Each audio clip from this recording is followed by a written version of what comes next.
What's going on, team? How are you doing, you wonderful people? Oh man, it's time to make the video that some of you have no doubt have been waiting for.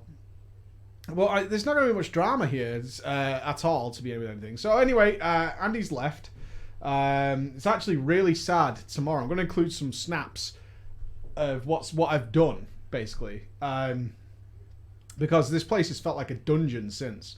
Andy left on Monday morning. We had a conversation. I have talked about this on stream. There's nothing weird here, but we had a conversation. We both needed to agree on getting to a certain place, and we just couldn't get there. There's nothing more to it than that. It's like we have to sort this out, and both of us need to be on the same page with this and get there, and we just couldn't get there. And ultimately, well, Andy just said, you know, I think I'm done. You know, I think it's time I started looking for another job, which going into it was, I knew it was going to be a conversation. But it wasn't what I expected the outcome to be anyway. Like, you know, I was like, fucking hell. Because it was about a 45-minute conversation. No shouting, screaming, or drama or anything like that. It was just trying to work through everything and get us right, because this is a business, you know what I mean? And you've got to do that sometimes. This is a business, and we've got to get on the same... If we're not on the same train track, then we're going to crash. And so we needed to sort some stuff out. Which we didn't do, which is really sad. And I felt sick for like 2 days, like physically felt sick. I called Emma, because Emma was doing the school run at the time, because it was first thing in the morning. So as you guys probably know, my schedule's like this. We start at 8 a.m.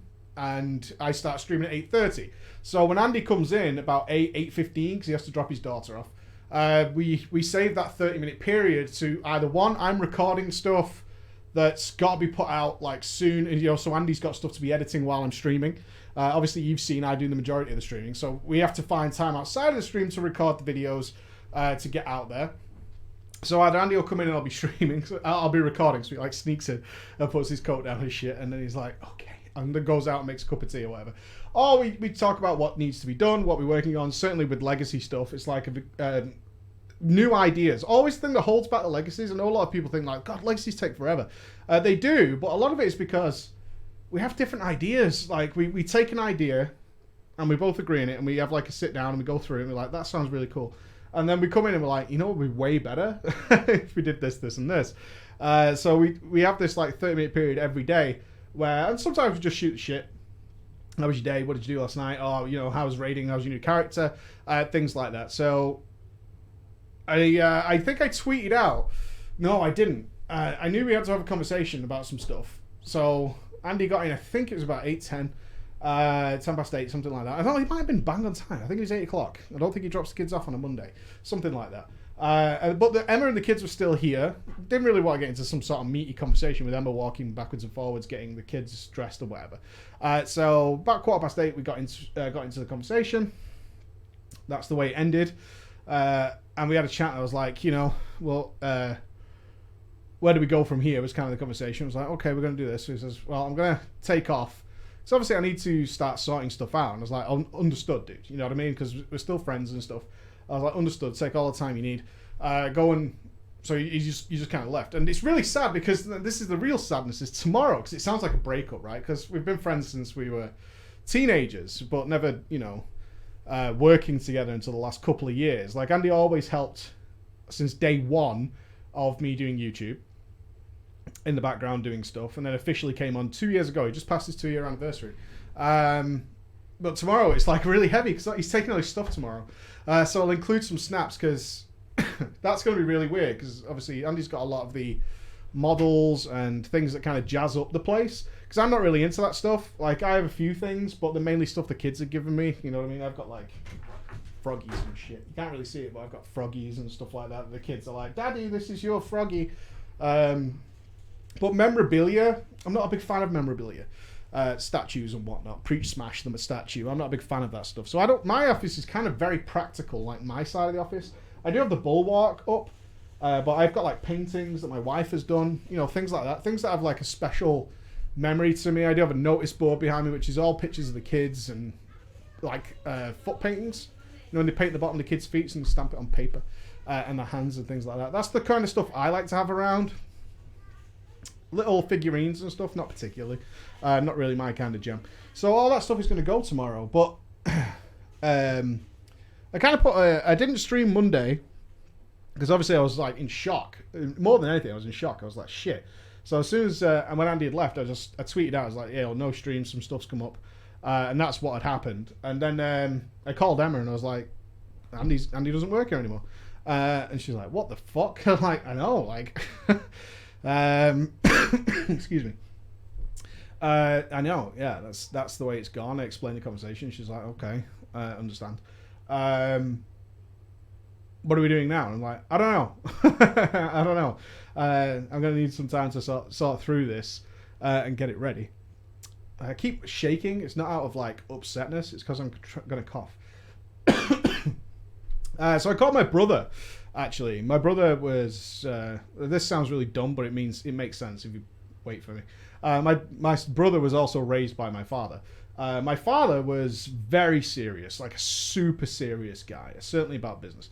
If my father was alive, my dad died before I started making YouTube content and stuff. But I was doing well, so my dad was happy. He would have been happier now, I think. My dad would have told me never to employ a friend because he'd done that in the past and it had ended really badly for him. He'd done it a couple of times, I think. My dad was a landlord. He was in the Navy for a long time and then he was a landlord. That means he owned pubs. So obviously, sorry, I've been running around all day. So he employed a lot of bar staff and cleaners and things. And he'd got friends' jobs a few times and it always ended badly. And he'd never been able to maintain the friendship after that had gone sour. Because the problem is, in work, depending on how seriously you take it, you can be quite demanding sometimes. My dad was a very demanding person, of me especially, and my brother. Not so much my sister. The girls got away with it. And he employed my mum, but they were fine. They never had issues, work issues at all. But he would never have. He was said, just don't employ him. It's not about work or anything like that.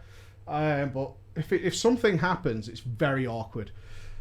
Super, super awkward with friends because, and I admit, this responsibility was in my mind from day one of bringing Andy on properly. Excuse me. I was there when his babies were born, man. Do you know what I mean?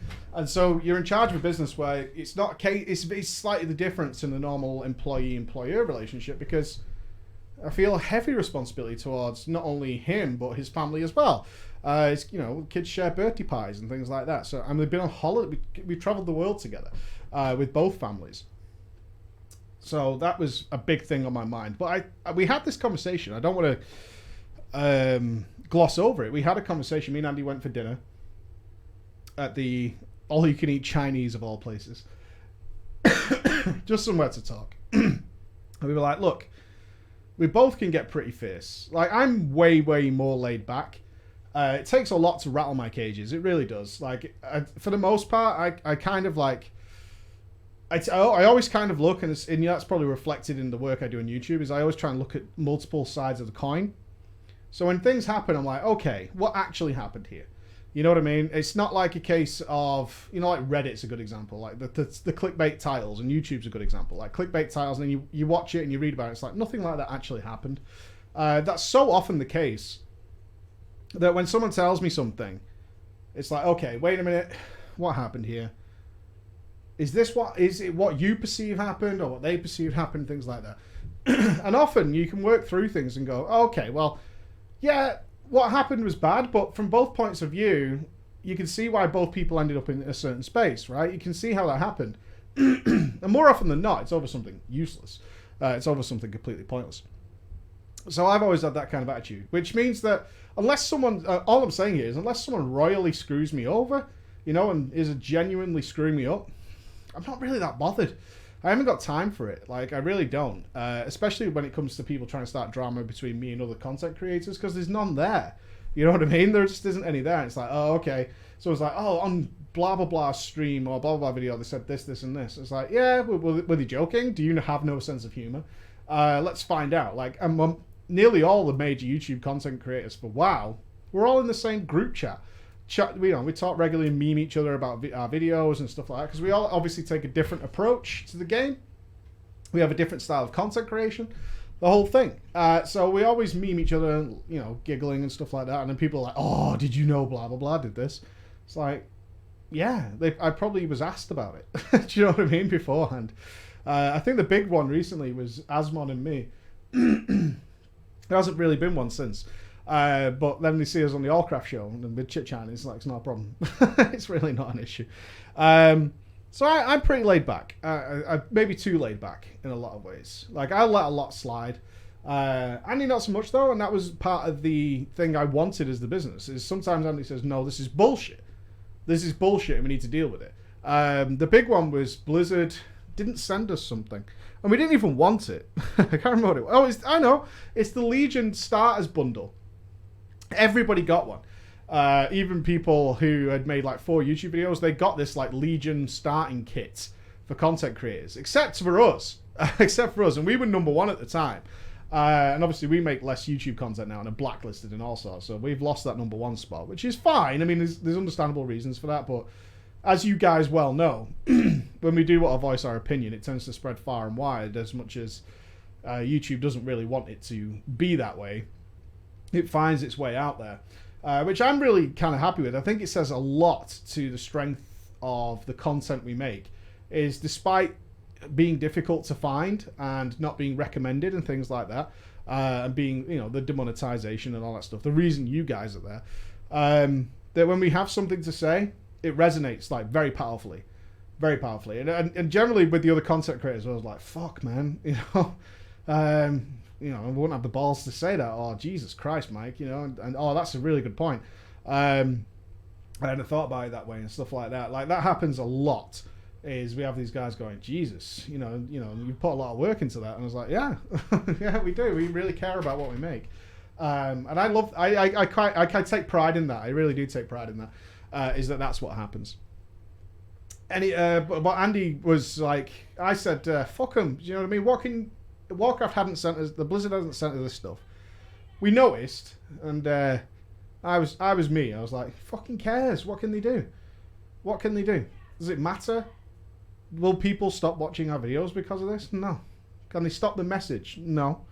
Okay. Andy though went, that is fucking bollocks. Bullshit. Let's fucking meme them. Let's get them. Fuck them. What can they do? And I was really on the outs with Blizzard at the time. Like, they weren't talking to us. So it was Andy who was like, fuck them, let's do it. And we did just a little tweet where, you know, everybody was sending these pictures of, hey, here's me with all my Legion shit.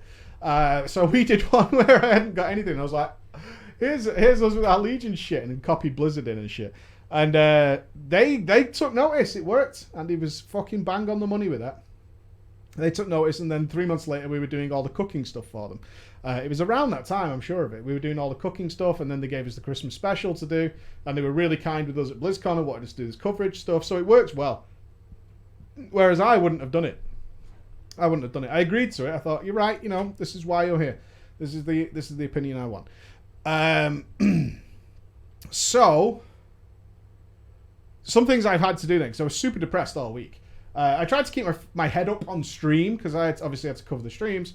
I tried to keep my head up and keep focused and refocus and rejig, and I was thinking like, okay, what do I need to... I went into like work mode, but still like not dealing with the issue of, you know, your best friend's not here every day. So I was like, I need to do this, this, and this, and I was like doing the streams and stuff, and I'm looking over and everything's switched off and there's nothing there, and I'm like, fuck, man, you know, while doing the streams. And I felt really depressed about the whole thing. So I called my brother. I spoke to him for ages, and he was like, you know what, let's think about it this way. And he's like, do you think you should do this? Do you think you should do that? Do you think you shouldn't have done that? You shouldn't have blah, blah, blah. And he's talking me through it, and he's asking me serious questions. And they're not personal. They're not about how do you feel about certain things. It's like, was that a good decision? What's your decision next? What do you think you need to do now? And he spoke to me almost like a manager, you know, in business, like a business manager. It was, for those of you who've ever been in those meetings, they're quite high up in a lot of companies. It's like, okay, let's disregard with like how upset you are or anything like that. Let's think about what needs to be done. How are you going to get it done? How would Dad do it was a big one that came up a lot. That's why it was relevant to my dad. He's like, what would Dad do? What would Dad do right now? What would Dad tell you to do? Think about it that way. What's Dad taught you to do in situations like this? Because my dad was very much be your own boss, do this, do that, and think about your decisions 7 steps ahead. You know, don't think about what could happen. Don't think about what happens next. Think about what happens 6 steps after that, and in all directions. What's the worst possible outcome? What's the best possible outcome? What's the likely outcome? And be prepared for all those scenarios and what you're going to do if you run into each of these situations, and then expand on there. What's the worst scenario that can come from that worst scenario, and work away back from there. So I was thinking about all that stuff. He said, I'll tell you what, we'll go for dinner on Saturday. I'm not free till Saturday. We'll go for dinner on Saturday and we'll talk about it. So I did the streams for the week, and I was getting more and more depressed. And I'll tell you a big reason for it, and I've changed it this weekend. And like I say, I'll put some pictures up, is the green screen. Because we had that scuffed-ass green screen that went all the way along the wall, and it was made up of 2 pop-up green screens that you can buy off Amazon for like 40 quid, and they like fold into a ring, but then they just pop out into a standalone green screen. We had 2 of those of different sizes, and then a sheet on a piece of rope that strung across the wall. And that's what we'd made. But it was super useful and practical. Because buying a green screen that goes all the way perfectly along this wall ain't easy, believe me. They're all designed to like pop up outside somewhere so you can take some pictures, or to pop up in a studio, or to do something like that. Not a giant, an extension of a house wall green screen. Very difficult to fix that. So we jerry-rigged one. But fuck, it made the room ugly. And as I found out, when you're in here on your own for 9 or 10 hours, it makes the room super dark and depressing. Really dark and depressing. And I was like, the fucking room itself is killing my soul. And the worst part about it is it was hiding a lot of the pictures of you guys. It was hiding a huge amount of the pictures of you guys. They were all, because we just had to get it, we built the green screen in an afternoon for BlizzCon. Because we were putting together the BlizzCon 2017 stream. And both me and Andy needed to be at our PCs for the first time, and both green screens. So Andy had a green screen, I had a green screen, but it was like I had issues on either one. You guys have seen them on stream. It was like little issues in corners and whatever. So we were like, we need to make it buttery smooth because this could go quite big. So we built it for that, and then thought, you know what, this is really useful. It'll help us out. So let's leave it up. But being in here on my own, because I didn't even have Andy's light on. It was like living in a cave, right? So on my own in the corner of the room. And Andy texted me Saturday, so it's Sunday today. Yeah, he texted me yesterday. And he's like, I'll be there on Monday to pick up all the models and stuff like that. And I want to get, there's some data I need to get off the PC, because I've got like pictures of the girls and stuff on there. So I'll be, is it cool if I drop by on Monday? So he's coming by tomorrow. And I'm like, yeah, that's awesome, man. Yeah, whatever you need. And I said, I'm just taking down the fucking green screen, dude, because it's killing me. It's so fucking depressing. It really is so fucking depressing. Because the room is designed for 2 people to be in here all the time in as much space as possible. You remember when we built it? It was about making sure that, because we're 2 big guys, is having as much space as humanly possible within this tiny room. And that means that I have a lot of space. There's so much space, but I take up like a little tiny area of the room. There's room for VR in this fucking room, do you know what I mean? So it was getting me down. Like, it was like, I don't know if ever you've been in a situation where a company has had a mass clear out of staff, and the place is designed to be bustling with people, right? Certainly call centers have probably seen this. And the call center is supposed to have like 50 people in it, and then they let a load of guys go, and you walk in and it's like less than half the people are in there. It feels like a graveyard. It feels horrible. To be inside. So what I did on Saturday before I went for a meal with my brother was I took down the green screen, I got the drill out, and I put all your pictures up. So I had all your faces on the wall. And that really cheered me up. Really cheered me up. So all the PreachCon pictures, I put up some more artwork from Emma of what was, stuff that was been hidden. All that stuff was brought out. The walls are white, so it made the room much brighter. And that cheered me up no end. I was like, oh, this is so much better. It feels just so much less depressing. And then I was looking around there. I've got my drill out. So I've got my drill out. What else needs doing that I've put off for a while? So I was like, okay, well, Andy's going to take some of his models away. And that's, or all his models away. So that's really going to leave like these massive empty spaces and shelves and shit. And that's going to look like somebody's moved out, essentially, which is what happened.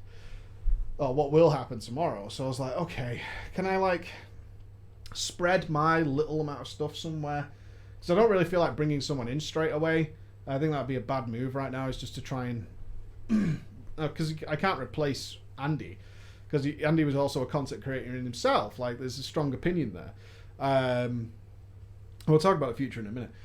So I was like, okay, let me rejig this stuff, because that's going to be gone, that's going to be gone, that's going to be gone. What can we do with this? And obviously Emma's going to come in and use the office space, but she's only here 3 days a week anyway. Which she's happy about, because she no longer has to work on the floor. So she's going to come in and work in that area. So I was like, okay, let's do this. And I do feel much better.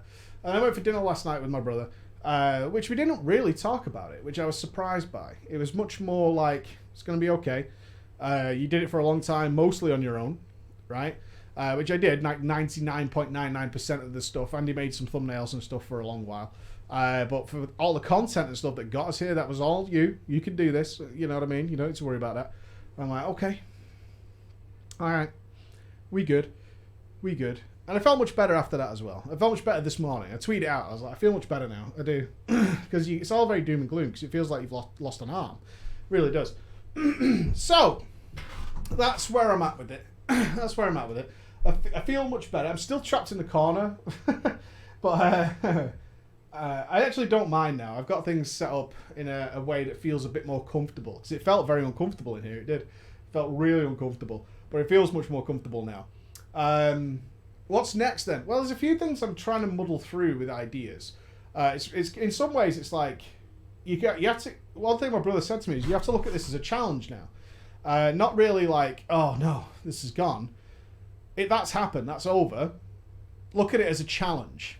So how are you going to fix this? Look at it as something that needs to be sorted. How are you going to sort it? Are you going to be a bitch? This is what he said to me. He's like, you're going to be a bitch about it? You're going to be a bitch and be like, well, you know. Or are you going to go, okay, let's sort this out. What do we need to do?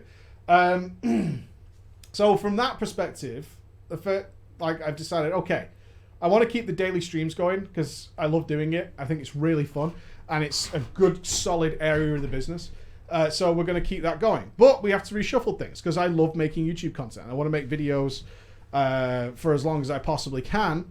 And we've got a lot to talk about that I can't talk about on stream. There's no point in going, well, I talked about that on stream, so I can't talk about it. I think that's wrong. So what I'm going to do is aim to start the stream sooner, which is the people have already seen this week. Like, because I don't need that 30-minute period at the beginning where I have a chit-chat and all that kind of stuff, we go straight into streaming and finish a little earlier. Go back to the normal schedule, actually. We're not even finishing earlier because traditionally our timers are always like 8 till 1. That's what we aim for, 8 till 1 p.m. And that was always because we had videos and stuff to make on the backside. And now Emma said, don't worry, I know you're going to need to work a lot more. That's okay. She's like, it doesn't matter. It's fine. I understand what's happened. It's all good. So back on nights a bit while we get the schedule sorted. Because what I want is a really clean schedule. It's like 8 till 1 streaming, 1 till 5 record. And I'm going to try and mix more recording in while I'm streaming to get things done. 1 till 5 and then get editing and rendering. And then maybe, hopefully, hit the gym or something around that time to get out of the office, get out of the house, and then come back, sort the kids out and stuff, and then do some stuff at nights a little bit, but not a huge amount. I don't want to do that. I'm actually quite happy with how things are in that respect of actually getting some sleep. But not gonna lie, last few weeks I've been up to like 3 a.m. Just because I couldn't sleep because there's so much in my mind. In terms of other stuff though. Baited's going to continue, but Emma's going to be setting personal challenges for me, and obviously stuff she can get involved in as well. That's going to be fine, doing that Patreon stuff. I actually think the movie stuff won't be me and Andy anymore, which might be better in some respects. One, I'm going to miss it because me and Andy had such a good rapport, and generally we're on the same thought process and a lot with movies. And it's really nice to have a conversation with somebody who sees things and has the same sort of fandom as you do. On the other end, this is either going to be a disaster or okay, depends, is seeing stuff with Emma, getting her take on it, which might be so ridiculous in some cases that it's really fun. But also she wants to see stuff that maybe ordinarily I wouldn't go. And also she likes horror stuff, so we'll try it. You guys might like it. It might just turn into like, Emma's attention span on movies isn't the best, so that might be a real bummer. I don't think it'll be as good as And depending on the movie, like certain superhero stuff, which I really like, and Andy loves as well. So that kind of stuff is probably going to be way shitter, way shitter. But who knows? It might be okay. We might do a trial run with it and see what you guys think. The web show's the big one. Done the web show since like the first year of doing YouTube. Didn't start the web show straight away. I was doing YouTube already and then had the idea for the web show. And a lot of people have said, just bring guests on and turn it into like a podcast. I don't want to do a podcast. I don't want to. You know, I'll tell you why. It's a lot of work, right, to sort out the podcast. It becomes like an almost on its own thing. There are many people who just do podcasts once a week, and they spend the whole week preparing for that podcast. Sorting the guests out, confirming the guests, rearranging them for weeks in advance and things like that. It can get very, very messy, more than people realize. And you can end up having to get a team of people involved. Look at Bay. Bay does YouTube and stuff, but his main focus is the Final Boss show, right? He'll still make some guides and things and look at classes, but his main thing is the Final Boss show. And he has so many little things going on to make that happen and make sure it's organized that it's like, that's going to be a big piece of work. And also, there's loads of them already. It's not fun. It's not that it's not fun. That's the wrong word. It's not unique. It's not special. The web show was kind of special because one thing I loved about the web show is I could go on these wild tirades. And I had someone directly there who was bouncing with me and bouncing back at me directly, like in terms of emotion and thoughts and disagree, agree, all that kind of stuff right there and then. But it was primarily my thoughts on it. Now, that's not being egotistical, but that was something that really helped me stay grounded and stuff like that. It's like, am I right? I mean, I think the most often thing you talk about on the web show is like, am I right or am I wrong here? I can do that with the audience. It can be done. There is some delay. But I've got a couple ideas to experiment with the web show. We were doing this thing where we were going to be in a newsroom, which I think might be something I try and do, where we could have live interaction with the audience and stuff like that, maybe even take calls. Something like that with you guys, which would make it that unique, special thing. Little difficult to manage, but I can think about it and work around it and maybe do something like that, where we're literally doing like a live call-in talk show about WoW and all sorts of other games, which brings us to other games, because obviously we made a lot of footing into other games. And with the way BFA is right now, BFA is a little dissatisfying, as you guys are probably well aware. That's where my future lies. It can't lie in World of Warcraft. Can't do it. So we've got to start moving into broader horizons. Got to do that. And so we will be doing more of that. But I'm not sure if it's going to be Patreon only for a while. It's like, a lot of people hate that we don't advertise Patreon enough. Because they advertise it every opportunity they get. We don't, and we do it and it works out for us. People are like, we don't understand. It's like, because from the feedback we've had from you guys and stuff, it's like, because we know what you're doing is what you want to do, and we like that, and it keeps us entertained. So I could, with the way YouTube is right now, the problem is as well, it makes things worse releasing other game stuff on there. Is I kind of want to shift a little bit of focus to Patreon in terms of making content just for Patreon.